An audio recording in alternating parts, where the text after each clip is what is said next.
Hello and welcome to The Insider, a show designed to clue you into the biggest news, events and announcements inside the video games industry, discussing with you some things you may know, some things you may not, and the glue that holds it all together is a little bit of my own opinion. My name is Paul James, thank you very much for watching, and let's kick off the episode. The storm is coming.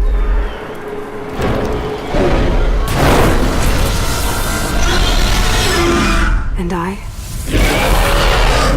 will be ready. Alright, so we're talking about Guerrilla Games today, the developers of, in my mind, 2017's best game, Horizon Zero Dawn. The studio is expanding. They have found a new home in Amsterdam. They already are based in Amsterdam, but they've found a new home that allows them to increase their staffing from the 250 staff that they currently have up to 400, and Herman Holst, the head of Guerrilla, believes that this will set them up to continue what they're doing, maybe even increase what they're doing and what they're outputting for the next 10 years. That's fantastic news, but there's a lot that we're going to discuss about all this news, and we're going to get into that next. The stories don't tell where the old ones went. They don't tell us why the machines rule these lands. But they warn us that this balance cannot last.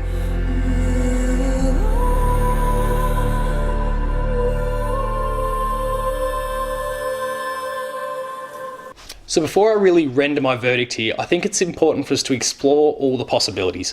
And I'm going to talk about 3 different factors that we need to consider when we're talking about Guerrilla Games.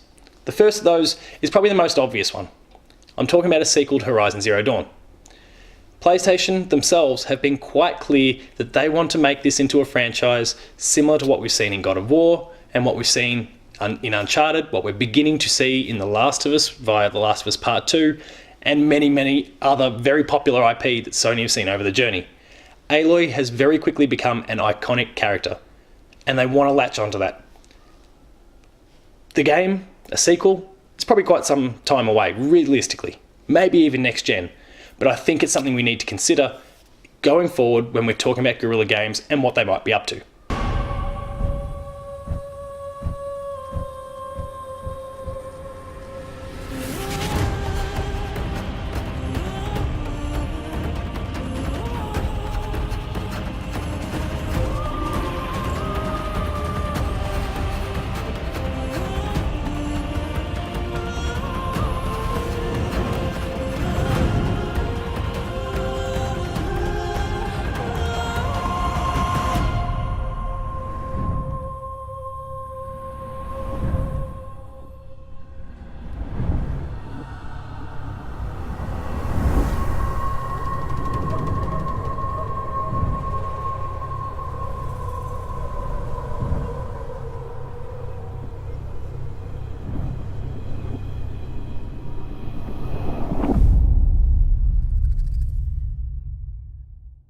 Next, we'll talk about the IP that got Guerrilla into this place in the first place, Killzone.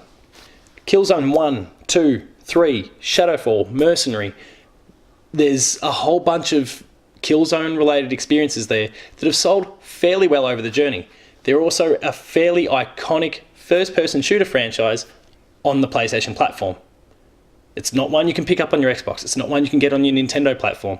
It's exclusive to PlayStation, and it's sold pretty well, and Guerrilla have done some exceptional things with that franchise. They've looked gorgeous, and I personally believe that the last game they released, Killzone Shadowfall, which was a launch title for the PS4, is in fact the best Killzone to date.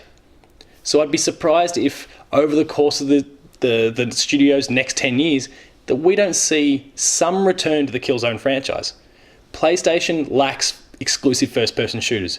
You look over at Xbox and they've got Halo. You look over at Nintendo and they've even got Metroid in the form of Metroid Prime 4.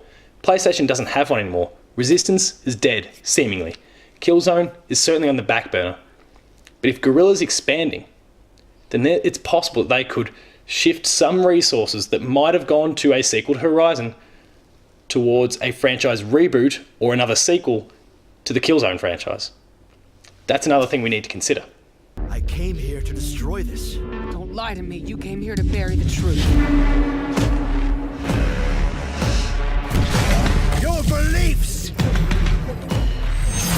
have failed you. They have led you into the wilderness. alone, without faith. This is Vector. This is our home. And it always will be. I want you to remember that.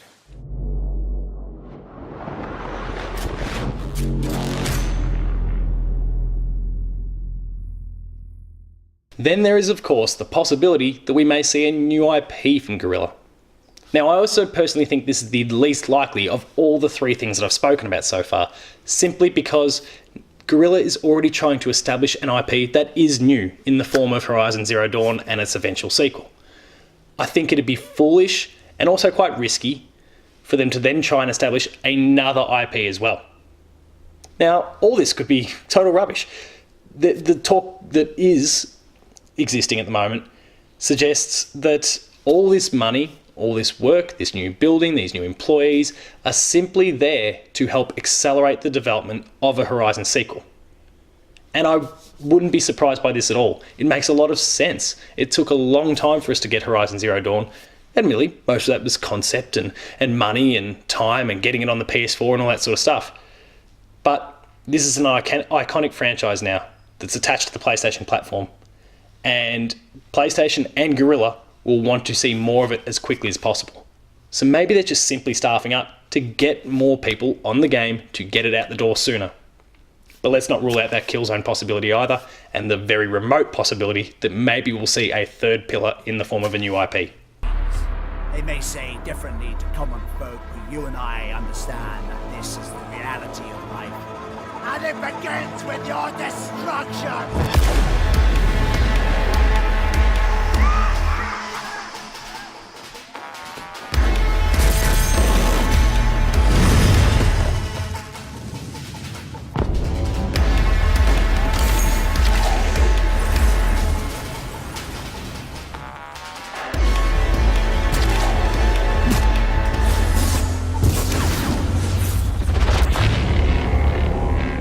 Stand up to this barbarism.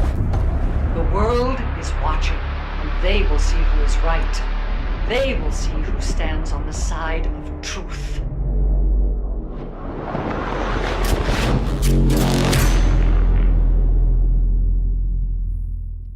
So that concludes another episode of The Insider. I hope you enjoyed it.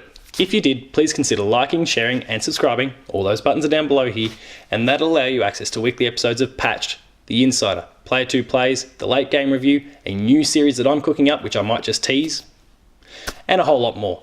Hit that notification bell so you're alerted to every video as it goes live. We're also got a website, player2.net.au. We're also got a website. Fuck! How am I stuffing up my given lines? So that concludes another episode of The Insider. I hope you've enjoyed it. If you did, please consider liking, sharing, and subscribing. All those buttons are down below here, and that'll allow you access to weekly episodes of Patched, The Insider, Player 2 Plays, The Late Game Review, a new series that I'm working on, which I might just tease, maybe not, and a whole lot more. There's some awesome content there, so please make sure to go and check it out, and hit that notification bell so you're alerted to every video the moment they go live. For written content, make sure to visit the website, player2.net.au, where you'll find reviews, previews, opinion pieces, news, features, the Player 2 Writer's Draft, and a whole lot more. All stuff contributed by some of the best talent in Australia. We've got some awesome people here at Player 2, so check out their stuff. We're also on Patreon, patreon.com/player2au, and consider kicking in a few dollars. At the lower tiers, you'll get early access to episodes such as this. And at the top tiers, you'll get exclusives and the ability to join us in the monthly Player 2 podcast. For rolling updates, you can find me on Twitter, PaulJamesP2. The website you can find at Player2au. That was a whole bunch of news about Horizon Zero Dawn and a potential sequel, as well as Killzone and what the hell Guerrilla might be doing in the first place. I hope you enjoyed it. I hope you took something from it, and I'll see you later.